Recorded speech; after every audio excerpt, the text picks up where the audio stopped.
Vivemos como se tudo precisasse acontecer agora. Mas a vida também acontece quando a gente para. E nessas pausas, o sentido e a criatividade se revelam. Por ser uma pessoa que nasceu, cresceu, se desenvolveu na cidade de São Paulo, parar não é uma opção tão simples do cotidiano. Hoje eu já não moro mais em São Paulo, capital, mas esse sentido de uma cidade muito dinâmica, de uma agitação muito intensa, sempre foi algo que eu cresci na minha vida naturalmente. E por conta disso, nem sempre eu tive essa consciência da importância que era ter uma pausa na minha vida e do quanto a pausa é importante para todo mundo, dentro ou não de um processo criativo. Enquanto a gente está na loucura do dia a dia, das obrigações, de fazer tudo acontecer, a gente se esquece que o nosso cérebro ele precisa muito de períodos de ócio mesmo, sem fazer nada, para que ele possa encontrar respostas para as dificuldades que a gente está encontrando, seja por um questionamento, seja por um problema que estamos enfrentando, por qualquer coisa. E eu costumo dizer, como escritor, que escrever também é resolver problemas. Porque o tempo todo você está colocando o personagem numa situação, num conflito, num problema, e isso faz toda uma diferença no processo criativo. E nem sempre esse processo criativo vai te entregar as respostas, né, que você está buscando. Por isso que é muito importante sempre fazer pausas, sempre descansar, sempre tomar um tempo para que você possa oxigenar o seu cérebro. Atividade física, distrações, sair, caminhar, se envolver com a natureza, brincar, conversar, tudo isso é importante para que você simplesmente saia daquele ambiente que você se encontra e que você possa dar um respiro para o teu cérebro e que é com esse respiro que as respostas começam a vir. Durante minha carreira no mundo corporativo, eu experimentei isso diversas vezes, em que eu tinha um objetivo, que construiu alguma coisa, ou que desenvolveu alguma coisa, ou que resolveu algum problema, e durante muito tempo eu ficava com isso, como é que eu resolvo? Não consigo encontrar essa resposta. E isso também acontece no processo criativo, nos livros, roteiro, o que quer que seja. E tanto lá atrás, quando eu aprendi isso, foi exatamente nesse processo em que às vezes eu falava, eu estou tanto tempo tentando encontrar uma resposta que o que eu preciso, na verdade, é descansar. E aí o que eu fazia basicamente era ia jogar um videogame, ia assistir um filme, ia ler um livro, ia sair, pegar um final de semana para descontrair, sempre quebrando a rotina. E sempre acontecia isso. Depois de 2, 3 dias que eu estava relaxado, tranquilo, a criatividade vinha, a resposta para aquele enigma surgia de forma muito natural, né?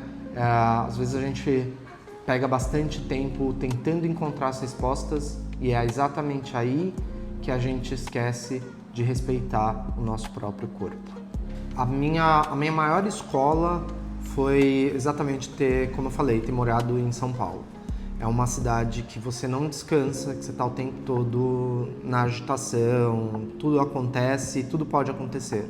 Então, para mim, sempre quando eu encontrava um lugar, um momento para que eu pudesse relaxar, para que eu pudesse descansar, para mim era como se um peso estivesse saindo do meu corpo, nesse sentido. E eu me sentisse mais leve mesmo, me sentisse mais tranquilo em tomar decisões, mais confiante, mais seguro de mim.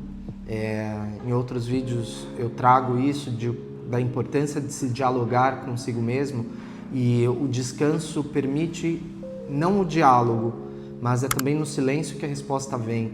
Então é por meio dessa calmaria que eu conseguia e consigo até hoje, faço muito esse exercício de que após esse período de relaxamento eu tenho a maior condição de conseguir dialogar comigo mesmo, de conseguir interpretar as coisas que estão acontecendo com maior maturidade, com maior tranquilidade, sem aquela obrigação e aquela pressão de que tudo tem que sair para ontem, tem que tudo ser rápido, tem que tudo ser um exagero, sabe?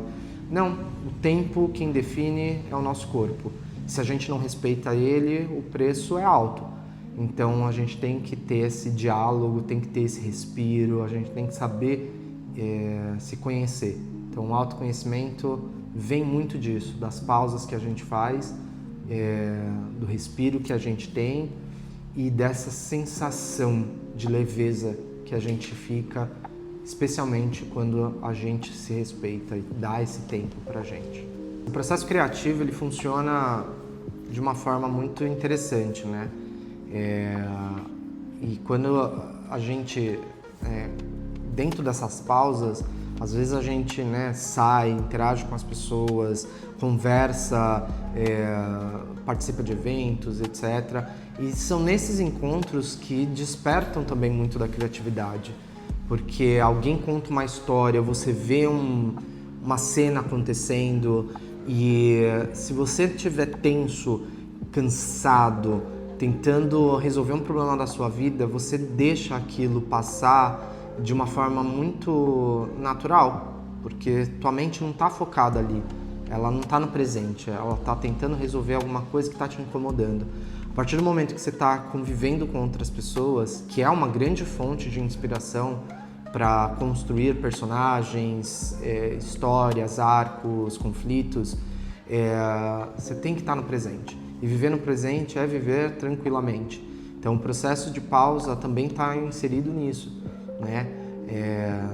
No desacelerar, né? De interagir com as pessoas de uma forma muito honesta e se conectar com elas. Mas para isso você precisa estar presente, e o estar presente precisa respeitar a si mesmo, a sua velocidade. A pausa não é a ausência de movimento, é o intervalo que dá forma à melodia. Sem ela, tudo vira ruído. E talvez a vida seja isso, um conjunto de pausas muito bem colocadas. Se você gostou deste conteúdo, tanto quanto eu me diverti fazendo, curte, compartilha, se inscreve no canal e nos vemos na próxima. Até breve.